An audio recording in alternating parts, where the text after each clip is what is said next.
कोई रिस्क ले रहा, मैंने अपनी जान भी चल जाए, मेरे बच्चों के लिए खाने के लिए निकल जाए कुछ, मगर है नहीं। मेरे पास भी एक पुराने मकान था, वो भी सारे ध्वस्त हो गया। वहाँ से मेरे न ज्वेलरी निकली, न पैसे निकले, किसी ने निकले, सारी खत्म हो गया। तो मैं क्या रिस्क लूँ ना, मेरे पास खेत रह गए, खेत भी था, सारी जमीन नदी से बह गया।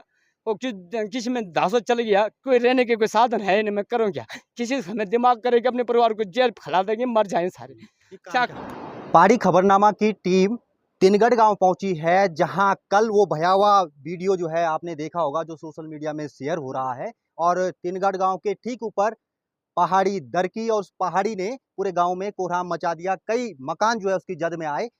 हमारे साथ ये भाई यहाँ पे खड़े हैं, इनका मकान भी ठीक ये पीछे बहुत बड़ा मकान यहाँ पे था, वो पूरी तरह से जो है जमींदोज हो गया। और अब ये सामान समेटते हुए अपना वहाँ पे जो है किसी तरह से सामान खोजते हुए भी यहाँ पे नजर आ रहे हैं। भाई साहब, कितने बजे की ये घटना है और मकान आपका कितना बड़ा था? भाई साहब, मेरे उसमें था 6 कमरे, नीचे था 6 ऊपर था। हम्म। और मैं घर में नहीं था, मैं ऊपर पशु के पास था, जंगल में था, बग्याल के पास था। मेरे को सोचने दिया वो गुजरों ने, भैंस वाले मुसलमान ने। है। बोला अपने घर भाग जा, तेरे मकान के पीछे सारे नुकसान हो चुके, तेरे मकान ज़मीन में धँस गया। तो मैं जब वहाँ से नीचे ऊपर से भागते आए नीचे, तो मैंने अपने घर पे मैं एक कपड़ा तक नहीं पैर पाया, न पकड़ पाया, न खींच पाया। बच्चे मैंने 2-2 बचा, गाँव वालों ने बचा के अपने मामा के घर पे भेज दिया।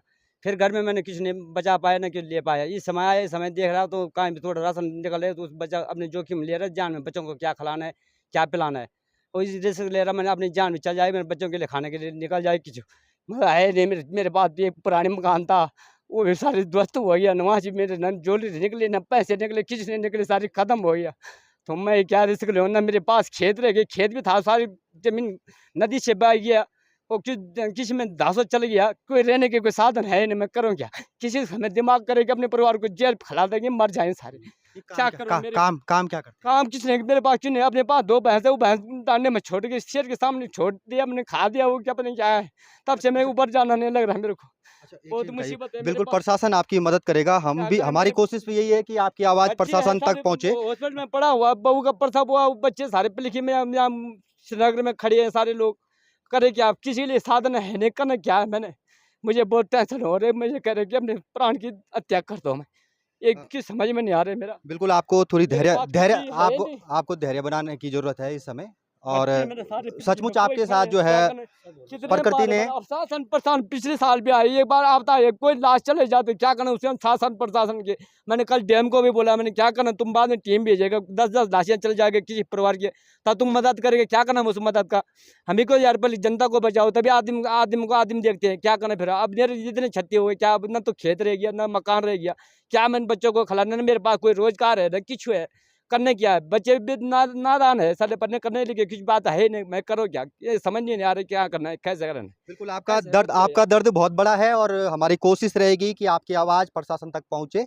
और यही हमारी कोशिश है कि प्रशासन इनकी मदद करे, क्योंकि जो है सचमुच जो है इनका बहुत बड़ा नुकसान हुआ है। अच्छा, ये बताइए, इर्द-गिर्द जो है कितने मकान और टूटे?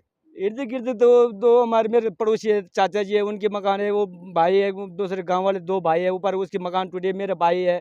और मेरे बाप का था दूसरे, ये लड़का था मेरा, उसके मकान था पीछे, यहाँ पे 5-7-10 परिवार के मकान सारे ध्वस्त हो रखे। उसको कुछ उसको सुई तक नहीं मिला, कुछ सुई तक नहीं निकाल पाई कोई, सारे जूली तक अपने लाने के लिए एक बनियान तक नहीं पकड़ पाई कोई, तब तक सारे भूस्खलन में ध्वस्त हो गया। अच्छा, जिस समय ये पूरा पहाड़ टूटा, सबसे बड़ी बात ये रही कि उस समय जो है यहाँ पर कोई व्यक्ति नहीं था, नहीं तो कोई बड़ी जनहानि भी उस समय हो सकती थी। आप लोगों को अंदाज़ा हो गया था इसका? नहीं, इसमें अंदाजा नहीं मुझे। इस समय हर समय को हमको डर रहते थे कि हम ऊपर नहर से खतरा होता रहता। मैं परसों घर आ रखे थे, उससे नीचे नदी में मेरे खेत था, 10 नाली की जमीन था, वो भाग गया। फिर मैंने बच्चों को समझा के गया, रात को सुनी मत सोना, बारिश का टाइम है, कहाँ मकान न टूट जाए कहीं। फिर मैंने बच्चों को समझा के था, फिर बच्चे थोड़े चंड चाला, सुबह के टाइम पे निकल गया, तो फिर गाँव वालों ने बचा दिया, बच्चा निकाल के भगा दिया बाहर। वो बच्चे बिना खाल की तरफ कर दिया, तो बच्चे तो बच गया। कुछ बच्चे सारे हॉस्पिटल में हैं। कोई घर में बच्चा है नहीं, कोई कुछ है, 2 बच्चे लड़के था, माँ था, वो तब फिर अपने मैके को चले गया।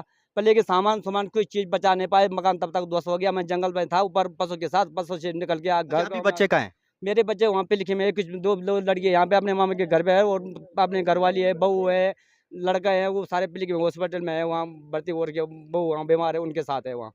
बिल्कुल, उम्मीद करेंगे कि प्रशासन आपकी मदद करेगा जल्द से जल्द। पूर्व विधायक जी भी यहाँ पर पहुँचे हैं, भीमलाल जी, ये बताइए, घर लोगों के टूट गए, ज़मीन बह गई, क्या करेंगे लोग, कहाँ जाएँगे? कितनी राहत देगी सरकार?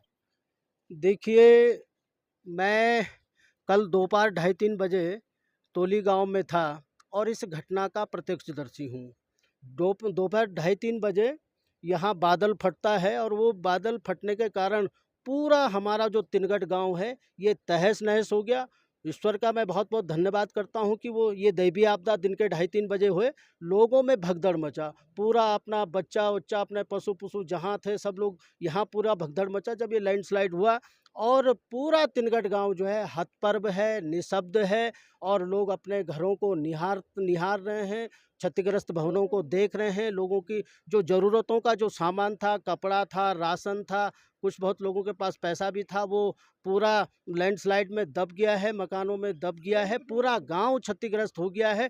और हमारे तिनगट गाँव के लोग बिनय खाल में जो राजकीय इंटर कॉलेज है, वहाँ पर इनको शिफ्ट किया गया है। लेकिन वहाँ पर भी ज़रूरत की जो बुनियादी जो सुविधाएँ हैं, वो लोगों को नहीं मिल रही है। और एक बहुत बड़ा कारण है, तिनगट गाँव में 2-3 साल पहले भी दैवीय आपदा आई थी, इसी तरह त्रासदी हुई थी और उससे पहले भी दैवीय आपदा यहाँ आई हुई है। इसका एक बहुत बड़ा टेक्निकल फॉल्ट है कि हमारे तिनगट गाँव के ऊपर सबसे बड़ी बासर नहर, जो घनसाली क्षेत्र का जीवनदायिनी, अन्नदायिनी जो बासर नहर है, बहुत बड़ी नहर है, वो जो है इस गाँव के ऊपर से बह रही है। और कहीं न कहीं मैं मानता हूँ कि 75% उस नहर के कारण हमारे तिनगट गाँव का आज यह हाल हुआ है। हम लोग रो रहे हैं, बिलख रहे हैं। फिलहाल तो उनको राहत की ज़रूरत है, क्योंकि इनके पास जो है कोई सहारा बचा नहीं है अब, ना घर है, ना खेत है। तो अब क्या कहेंगे आप, जो है प्रशासन से क्या उम्मीद रखेंगे और लोगों को क्या कहना चाहेंगे जो सक्षम है मदद करने हमने के? प्रशासन से बहुत स्पष्ट कह दिया है कि भाई हम 2-3 दिन तक जो हमारे तिनगट गाँव के लोग हैं,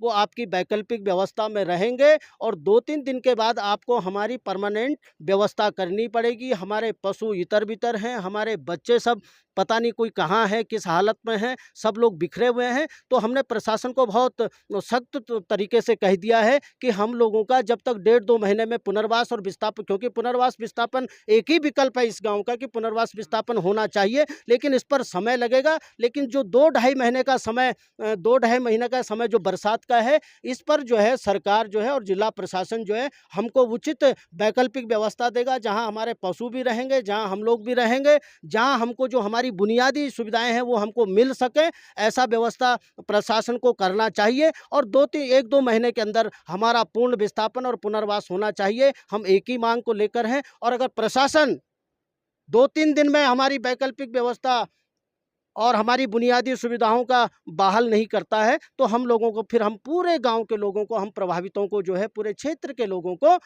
मुख्यमंत्री जी के आवास पर अपने पशुओं सहित और अपने परिवार सहित हम लोगों को जाना पड़ेगा और धरना करना पड़ेगा। आप बाहर से हो? हाँ, हम बाहर से हैं साहब। अच्छा। खवाड़ा गाँव है द्योड़ी में हमारे तो साहब। हम तो इसलिए आए, रिश्तेदारी के भी उस हिसाब से आए, यहाँ देखा कि मकान, कुछ मकान तो यहाँ ऐसे भी नहीं पता चल रहा है कि यहाँ मकान थी, है ही नहीं, मगर पता नहीं चल रहा। अब कुछ बचे हुए, वो भी नाकाबिल है, वो भी बचेगी नहीं ना। परंतु जो यहाँ के लोग हैं, यहाँ के स्थानिक लोग, एक ही आदमी है जो कि मतलब 1-2 आदमी हैं जो कि यहाँ इधर-उधर जाके और सब इधर-उधर हो रखे हैं। हम इसलिए आए यहाँ की रिश्तेदारी के चक्कर में कि लोग रो रहे हैं, हमारे घर जाके रो रहे हैं और हम उनको छोड़कर वहाँ से यहाँ आए कि हम देख के आएँगे ना, क्योंकि उनको आने में वहाँ असमर्थ हो रहा है, वो उनको शरीर बहुत दुख रहा है वहाँ यहाँ आने का ना। इसलिए जो हमने बोला हम जाते हैं, पहले हम देखते हैं वहाँ, देखना क्या है वहाँ, किसी का मकान तो वहाँ पता नहीं चल रहा है क्या मकान था। बिल्कुल, तो ये हालात हैं, जब कल आपदा यहाँ पर आए तो उसके बाद के टूटे हुए मकान हैं, उसमें अपना सामान खोजते हुए लोग हैं, जिनके खेत बह गए हैं, मकान टूट गए हैं। बड़ी समस्या उनके सामने आने वाले समय के लिए आ गई है। ऐसे समय में उम्मीद जो है प्रशासन और सरकार की तरफ है कि वहाँ से मदद के हाथ बढ़ेंगे और किसी तरह से ये लोग फिर जो है अपनी जो दैनिक दिनचर्या है उसमें लौट पाएँगे। धन्यवाद।